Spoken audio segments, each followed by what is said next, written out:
서울대학교가 자녀 입시 비리 의혹과 관련해 1심에서 실형을 선고받은 조국 전 법무부 장관을 법학전문대학원 교수직에서 파면하기로 의결했습니다.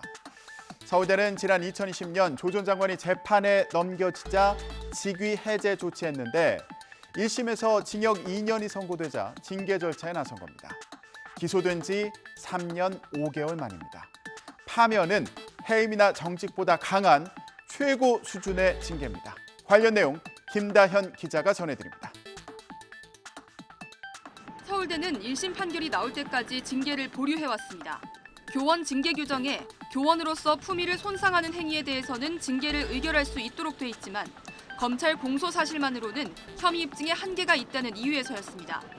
그러다 지난 2월 조 전 장관이 1심에서 실형을 선고받았고 특히 애초 징계위 회부 서열 가운데 청탁금지법 위반 혐의가 유죄로 인정된 만큼 서울대도 징계 논의의 속도를 낸 것으로 보입니다. 파면이 확정되면 조 전 장관은 5년 동안 다른 학교에 재임용될 수 없고 퇴직금이나 연금 등의 불이익을 받게 됩니다. 조 전 장관은 SNS에 변호인단의 입장문을 올렸는데요. 서울대 성급하고 과도한 조치에 유감을 표한다는 내용입니다. 현재 2심이 진행 중이고 법원의 최종 판단이 나올 때까지 징계 절차를 중지해달라고 요청했는데 받아들여지지 않았다는 겁니다. 조 전 장관은 명예회복을 위해 징계 결과에 불복한다는 입장이어서 앞으로도 진통이 이어질 것으로 보입니다. 그런데 앞서 조 전 장관은 문재인 전 대통령을 만나며 총선 출마 가능성에 불을 지핀 상황인데요. 이를 두고도 당 안팎에서 여러 말이 나오고 있습니다. 민주당에서는 조국의 강이 아니라 아예 늪에 빠지게 될 거라면서 반대하는 목소리와 누구든 정치 공간을 열어줘야 한다는 주장이 동시에 나왔습니다. 자, 그런데 여기에 공통된 전제가 있습니다. 잘 들어보시죠. 민주당에 입당해서 출마한다라고 한다면 조국의 늪에 빠져가지고 민주당이 아주 총선에서 굉장히 큰 악재로 작용할 거라고 보여지고요. 네네. 지금 뭐 조국의 강, 김남국의 늪, 또 다시 조국의 늪 이렇게 빠지기 시작하면은 공정의 문제를 우리가 다시 꺼내들기는 굉장히 힘들어질 것이다.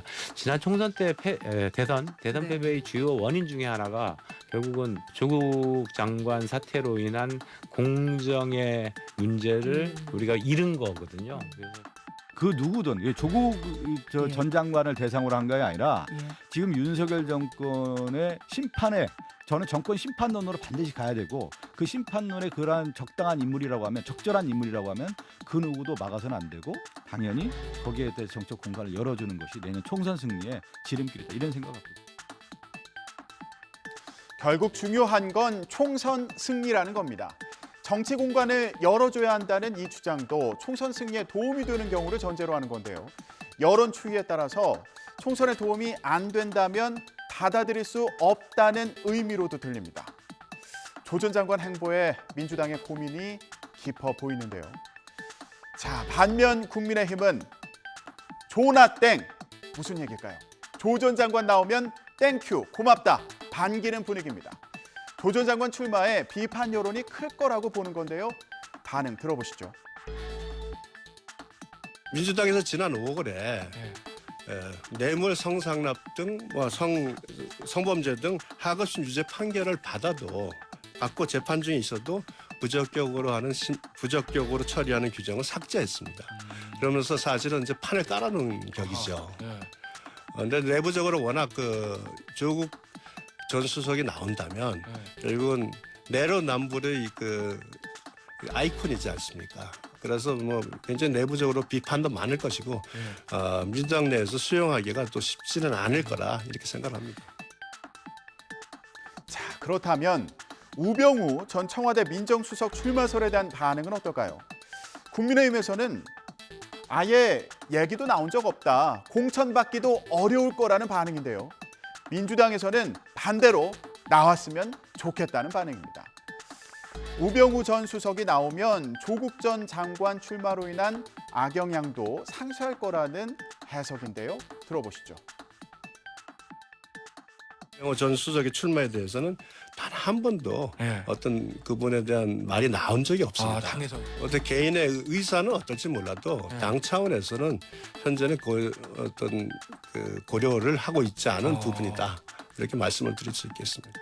우병수 공천받기 어려울 거예요. 우리 당의 주력이 어쨌든 탄핵을 지지했던 사람들이 지금 당 주력이고요. 네. 그래서 이제 역사적 평가가 됐던 분이고, 그래서 아마 나오시면 무소속이나 다른 당으로 나오셔야 될 거예요. 그럼 쉽지 않을 겁니다. 그것도 할까요? 나와 주신다니까 네. 뭐 거의 이건 퉁쳐가지고 네. 상쇄되지 않을까 저는 뭐 그렇게. 지금 저 뭐 우병수 수석뿐만 아니고 저 최경환 전 예, 부총리까지 나온다는데 TK 쪽에서는 이분들이 뭐 굉장히 기반이 탄탄하대요. 몇 달 전부터 무소속으로 나온다는 얘기가 있었고 거의 뭐 지금 옛날에 친박 연대 말고 친박 무소속 연대라고 있었습니다. 예, 있었죠. 예, 그런 분위기가 형성될 거라고 그래요. 예. 뭐 열심히 잘하시기 바랍니다. 네, 서로 상대방 인사를 향해서 출마했으면 좋겠다 이렇게 말한 상황이 재밌네요. 자, 그런데 요즘 홍준표 대구시장의 목소리도 커지고 있어서 관심입니다. 총선을 어떻게 치르겠다는 건지 걱정이다. 대통령 측근들도 수도권 버리고 지방 간다고 하고 그나마 서울도 강북 아닌 강남 가겠다고만 날뛰고 있는데 당 지도부는 도대체 뭘 하고 있는지 걱정이 많다는 겁니다. 선대위라도 빨리 구성하라고 촉구했는데요. 자, 홍 시장이 여당 현안에 대해서 비판적인 목소리를 낸 건 이번이 처음이 아니죠. 앞서 우리나라가 일본의 원전 오염수 방류를 찬성하면 안 된다고 강조하기도 했고요. 한국노총이 경제사회노동위원회 불참을 선언하자 정부의 대화를 촉구하기도 했습니다. 국민의힘에서 나오는 목소리와는 결이 좀 달라 보이죠. 당을 향한 쓴소리를 하다가 상임고문에서 해촉된 이후에 오히려 목소리를 높이면서 존재감을 키우고 있는 것으로 보이는데요. 독자적인 행보로 이후 대선을 준비하는 거 아니냐는 시각도 있습니다. 홍 시장, 앞으로 또 어떤 이슈에 대해서 입장을 밝힐지 주목됩니다. 내년 총선을 앞두고 제3지대 움직임도 주목되는데요. 앞서 신당 창당을 공식화한 금태섭 전 의원이 오는 9월에 창당에 돌입할 수 있도록 박차를 가하겠다고 말했습니다. 어제 국회에서 열린 토론회에서 나온 발언인데요. 들어보시죠. 당신들 때문에 민주당 혹은 국민의힘이 어부지리로 이기는 꼴은 못 보겠다 라는 식의 말을 부딪혀서 신당이 동력을 잃기 십상이었지만 제가 신당을 하겠다고 나선 이후로 만나본 사람 중에 그런 얘기를 하신 분은 한 분도 못 만났습니다. 그만큼 지금 기존 정치에 대해서는 바뀌어야 된다는 생각은 모두가 갖고 있는 겁니다. 금태섭 전 의원과 별도로 양양자 의원도 오는 26일에 창당 발긴 대회를 열겠다고 밝힌 가운데 제3지대 신당이 얼마나 파급력을 가질지 관심인데요. 금 전 의원과 토론회를 공동 주최한 정의당 류호정 의원은 거대 양당의 패를 지적하면서 충청도식으로 이를 도모해야 한다 이렇게 말했습니다. 이게 무슨 얘기일까요? 들어보시죠. 저는 경상도 출신입니다. 사실 정의당 내에서 이렇게 뭐 경상도 의원이 말하는 방식이 별로 선호되는 스타일은 아닌데 요즘 이 신당론을 펴는 모든 그룹이 약간 충청도식으로 이를 도모해야 하지 않는가 생각합니다. 당장 고 스톱이나 뭐 이는 되고 너는 안 되고 같은 방식 말고 그래 일단 상황 보고 나중에 좁혀보자 같은 방식으로 지금이 이제 그런 서로의 공통점을 좀 찾아가는 과정이 아닐까 생각을. 그런데 류호정 의원 전날 본회의에서 저렇게 티셔츠를 입은 모습이 화제를 모았습니다. 티셔츠에는 이미 변화는 시작되었다 이렇게 적혀 있습니다. 류 의원은 언론 인터뷰에서 사이버 성폭력 대응센터를 후원하면 받는 티셔츠라면서 특별한 의미가 있다기보다는 아직 여름 양복을 못 찾아와서 입게 됐다 이렇게 얘기했는데요. 자, 그래도 일단 궁금증을 유발했으니까 사이버 성폭력 대응센터 홍보에는 도움이 된 걸로 보이고요. 또 동료 의원들도 시원하게 입었네 이런 반응을 보이면서 크게 개의치 않는 분위기였다고 전했습니다. 앞서 원피스 차림으로 본회의에 참석했을 때 논란의 중심에 섰던 것과는 사뭇 다른 상황으로 보이죠. 21대 최연소 의원이 만든 변화일까요? 어제 정치권에서는 저 투샷도 관심을 끌었습니다. 바로 김건희 여사와 강기정 광주시장입니다. 김건희 여사가 광주 비엔날레 현장을 찾았는데요. 화면 함께 보시죠. 김건희 여사가 강기정 광주시장의 안내를 받으며 작품을 둘러봅니다. 앞서 강 시장은 광주 비엔날레 개막식에 김 여사를 초청했는데요. 김 여사 여건상 어제 전 시장을 찾았습니다. 한국방문회위원회 명예위원장으로서 두 번째 일정이었는데요. 윤 대통령 취임 이후 첫 광주 방문이기도 했습니다. 광주시는 김 여사 방문이 광주 비엔날레 홍보에 도움이 될 것으로 기대하는데요.